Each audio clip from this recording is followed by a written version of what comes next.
ABS-CBN balik sa Channel 2. Tila muling nabuhay ang sigla ng mga kapamilya fans matapos kumalat ang balitang balik Channel 2 na umano ang ABS-CBN.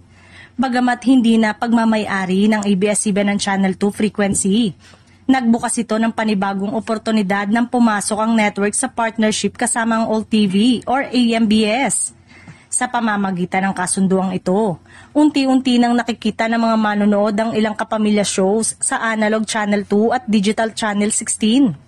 Ang dating tahanan ng ABS-CBN bago bawiin ang kanilang prangkisa noong 2020. Noong 2024, opisyal nang inanunsyo ang block time at content sharing agreement sa pagitan ng ABS-CBN at All TV.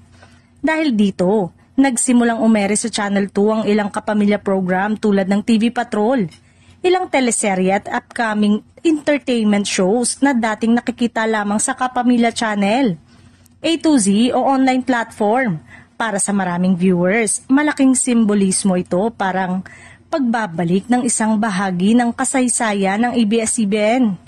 Gayunpaman, mahalagang linawin na ang Channel 2 frequency ay nananatiling pagmamay-ari ng Advanced Media Broadcasting System ng Villar Group. Ibig sabihin, hindi literal na bumalik sa Channel 2 ang ABS-CBN bilang broadcast operator. Sa halip, ito ay isang partnership na nagbibigay daan upang maipalabas ang content ng ABS-CBN sa Channel 2 sa ilalim ng pamamahala ng All TV. Marami ring industry insiders ang naniniwalang malaking hakbang ito para sa ABS-CBN sa patuloy na paglawak ng kanilang partnership mula TV5, A to Z, GMA at ngayon All TV. Unti-unti na lang nabubuksan ang mas maraming pinto para sa nationwide free TV reach. Bagamat wala pa ring prangkisa ang Kapamilya Network, napapanatili nilang malakas ang kanilang presence sa industriya.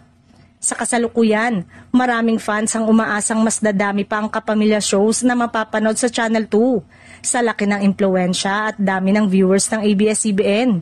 Hindi imposibleng mas lumawak pa ang collaboration sa mga susunod na buwan.